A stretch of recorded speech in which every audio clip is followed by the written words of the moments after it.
మహాకవి కాళిదాసు దేశ సంచారం చేస్తూ ఒక పల్లెటూరుకు చేరుకుంటాడు. మిట్ట మధ్యాహ్నం, అందులో ఎండాకాలం. బాగా దాహం వేస్తుంటుంది. పక్కనే ఒక గుడిసె కనిపిస్తే అక్కడికి వెళ్ళి దాహంగా ఉంది, కొన్ని మంచినీళ్ళు ఇవ్వండి అని అడుగుతాడు. గుడిసెలో నుండి ఒక ముసలావిడ బయటకొచ్చి, ఎవరండి మీరు, ఎక్కడి నుండి వస్తున్నారు అని అడుగుద్ది. "హా, నేనెవరో తెలియదా?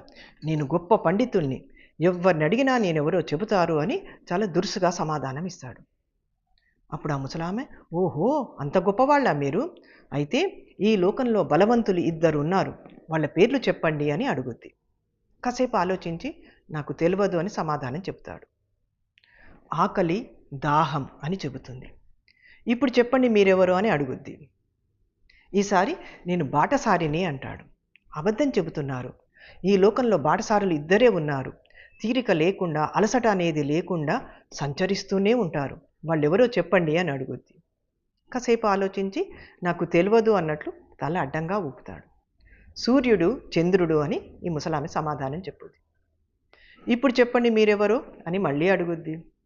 "నేను అతిథిని" అంటాడు. "అబద్ధం చెబుతున్నారు, ఎప్పుడు వస్తారో ఎప్పుడు వెళతారో తెలియని అతిథులు ఈ లోకంలో ఇద్దరే ఉన్నారు, అది ధనము, యవ్వనము అని చెబుతుంది.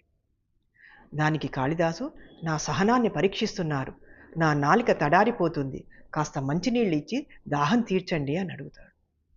దానికి ఆ ముసలామె, "మళ్ళీ అబద్ధం ఆడుతున్నారు, సహనవంతులు ఈ లోకంలో ఇద్దరే ఉన్నారు, ఒకటి భూమి, మరొకటి వృక్షం" అని చెబుతుంది. "ఇప్పుడు చెప్పండి మీరెవరు" అని మళ్ళీ అడుగుద్ది. "నేను ఒక మూర్ఖుణ్ణి" అంటాడు ఈసారి అసహనంగా.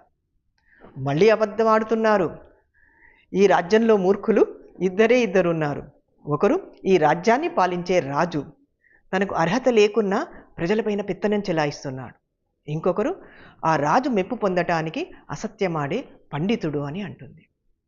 ఈసారి కాళిదాసు ఏం మాట్లాడకుండా ఆ ముసలామె పాదాలపైన పడతాడు.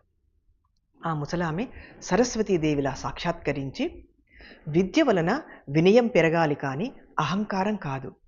కీర్తి ప్రతిష్టలతో నీ బుద్ధి చెడిపోయింది, అందుకే నిన్ను తీర్చిదిద్దటానికే ఇలా నిన్ను పరీక్ష చేశాను, లెవ్వు నాయనా" అని లేపి మంచినీళ్ళిచ్చి దాహం తీరుస్తుంది.